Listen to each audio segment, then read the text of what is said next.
It's 6:30. I guess we'll go ahead and get the meeting started. In a moment, we're going to stand and pledge allegiance to the flag, and after that, I'd like to have a moment of silence for our chairman, Anthony. He's under the weather tonight, and also Mrs. Pete Bond has some illness and issues. If you will, remember her. I pledge allegiance to the flag of the United States of America, and to the republic for which it stands, one nation, under God, indivisible, with liberty and justice for all. On sides.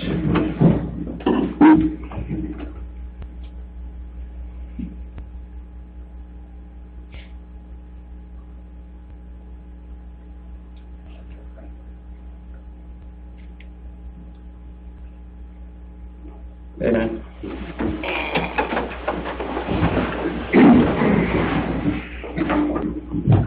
The minutes for the November the 7th meeting have been distributed and gone over, and I'll ask for a motion to approve. Mr. Chairman, I make a motion that we approve the minutes of November the 7th. Second. Got a motion and a second. Stanley? Yes. Yes. Yes.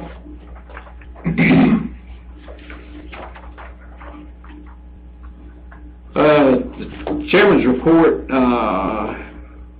he had several things he wanted to go over, and we're going to move that to the next Monday meeting, the 12/5. He had several things that he needed to go over.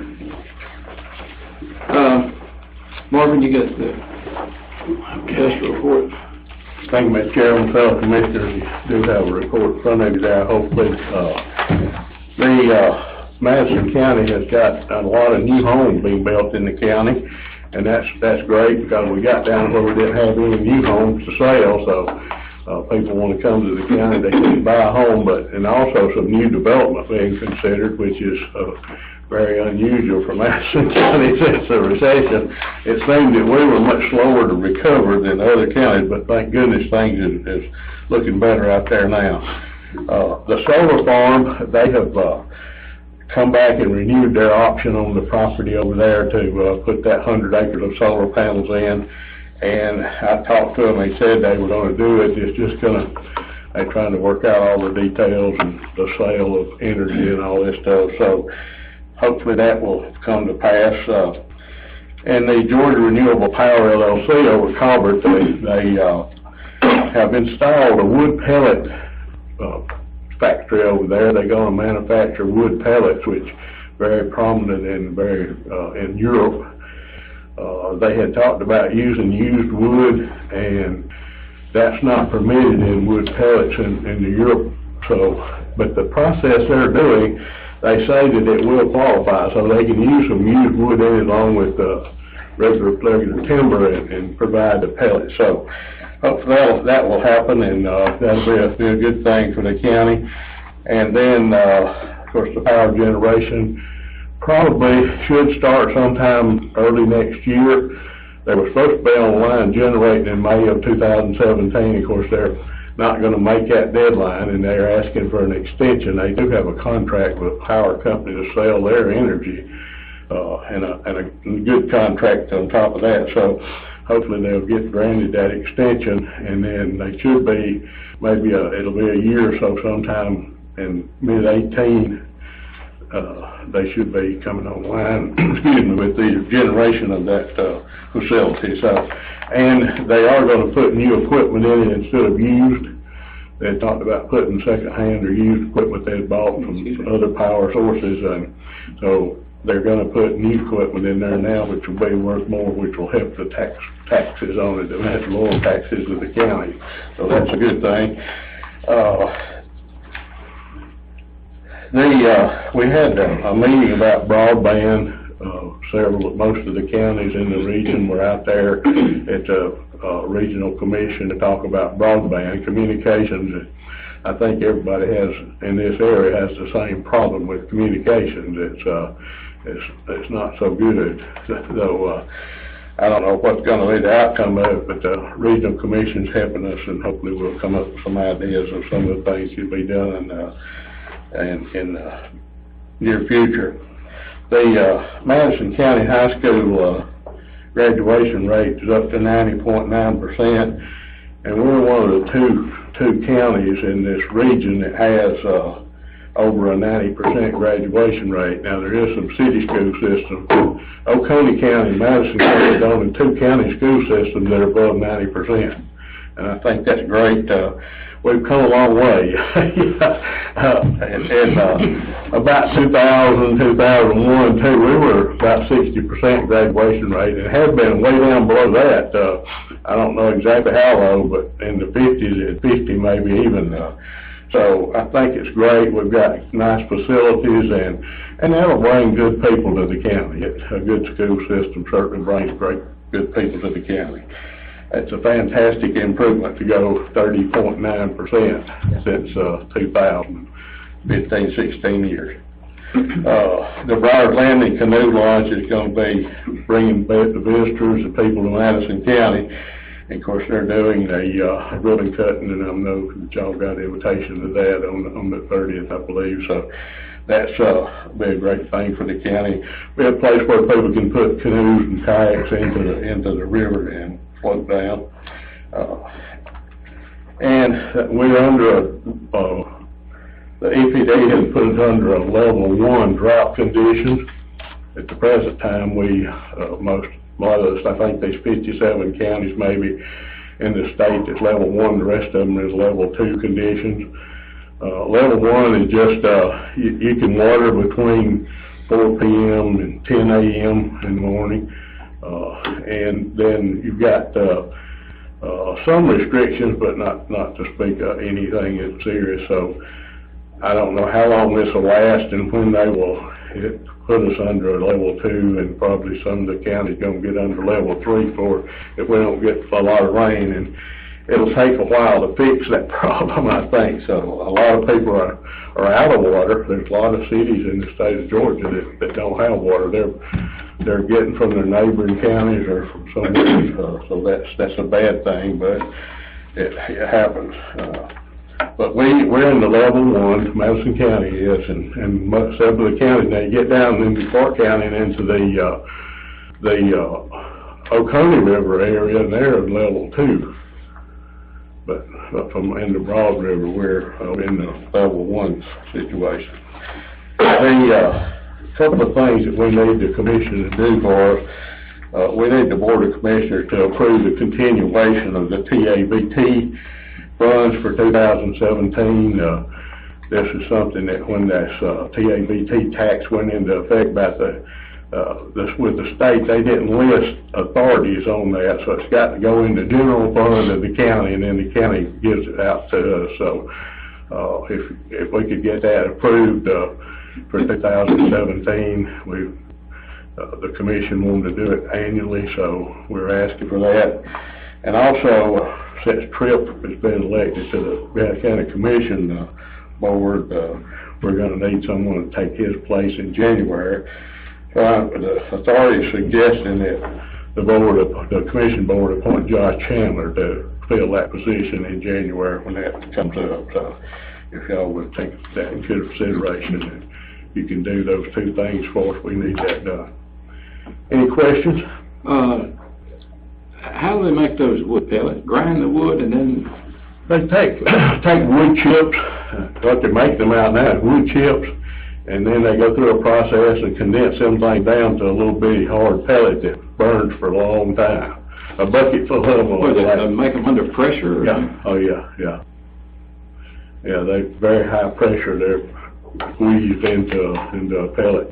Okay, but if Marvin, it's okay with you, the TABT funds, we'll handle that on the 5th when everybody's here, if you don't mind. Okay, all right. And also the board, the authority board. Okay. Trips. Okay. Is Roger staying on the board? Is he? He is for the time being, Stanley. I'm not sure how long. He had said he was going to get off, but then he hasn't. And I talked to him. I'm not sure that he's not going to stay on the board for a little while for us. So if he happens to get off the board, we'll have to have another appointment. But I don't think you can serve on the Board of Commissioners on the IDA board too. I think the county's got, Except for the chairman. yeah, well, that's part of legislation, Yeah, but, but I mean- yeah, but I don't think you can serve on 2 boards in the county. I wouldn't think so. I think that's the rules of the county. Okay, any other questions? All right, if you'll put that on the agenda, then we'll do it next week. Thank you. Thanks, sir. We have any statements and remarks from citizens on any agenda item, and that'll be, items 6, 7, and 8.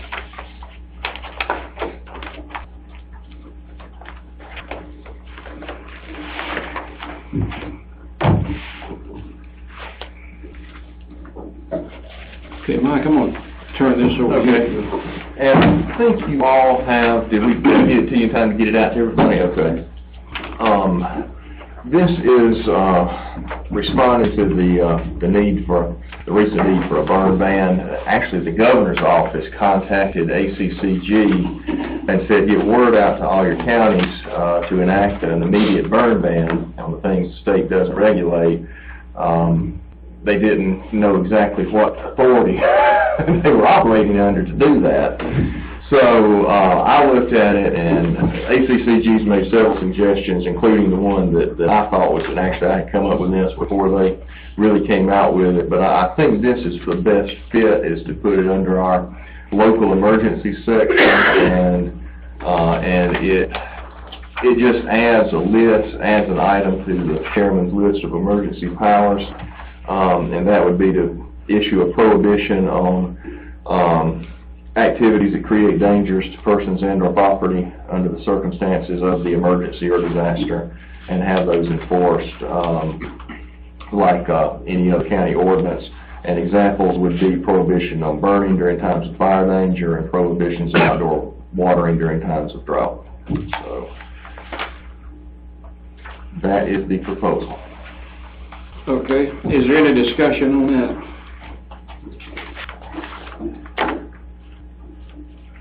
I make a motion that we approve the amendment to the emergency management ordinance. Second motion. Got a motion from Commissioner Bettis and a second from Commissioner Thomas. Is there any discussion? Pete? Yes. Yes. Yes. Okay, we got another for you. Okay, and so you might remember, we had an agreement for Ms. Cox to work at the Public Defender's office. She recently retired there.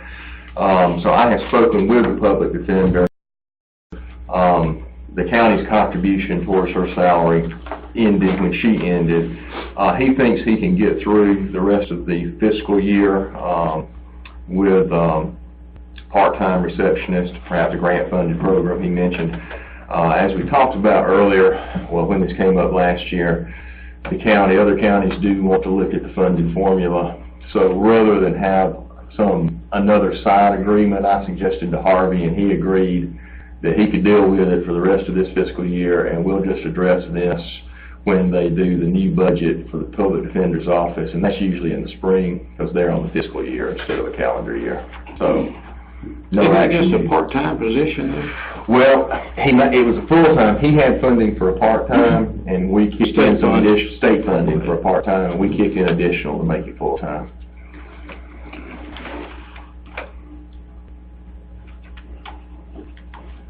Okay, I guess we'll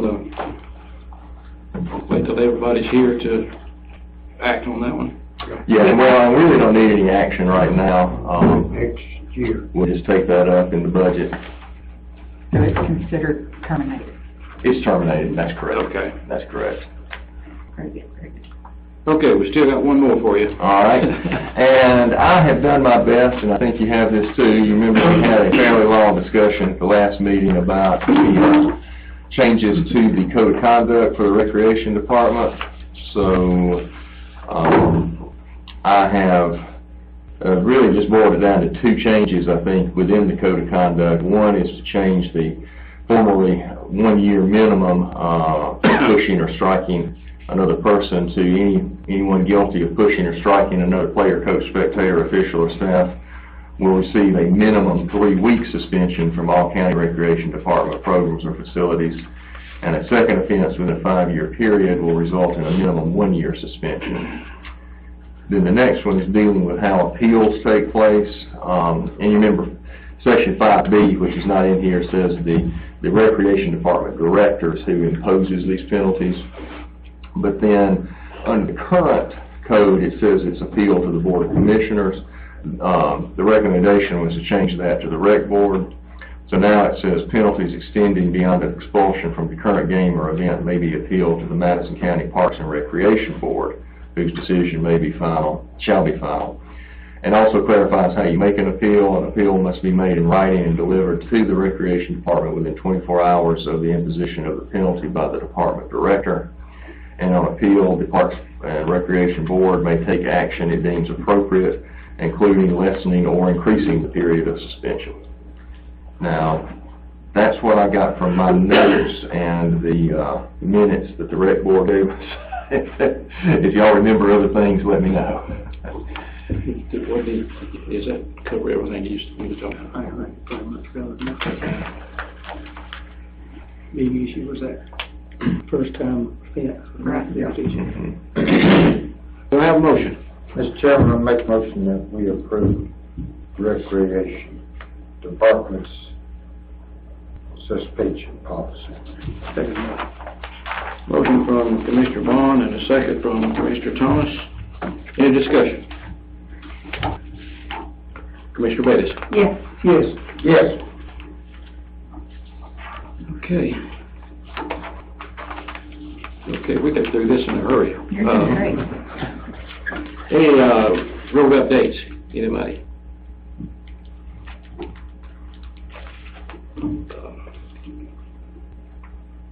Pete, if you want me to, I'll take care of that. Those 2 calls in. I didn't get it. Okay. Any urgent matters?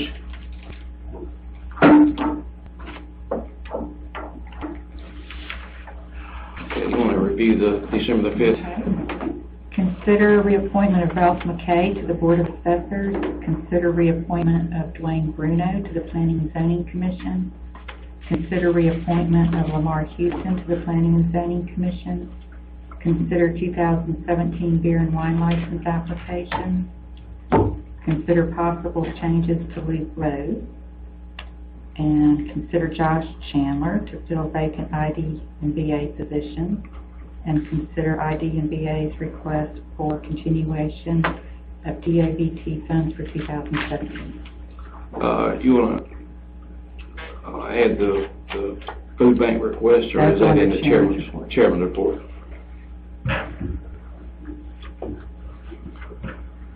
Okay, is any statements or remarks from any citizens on any matter?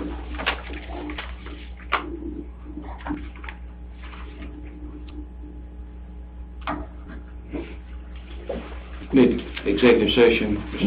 No, sir. Okay, I need a motion. I make a motion that we adjourn.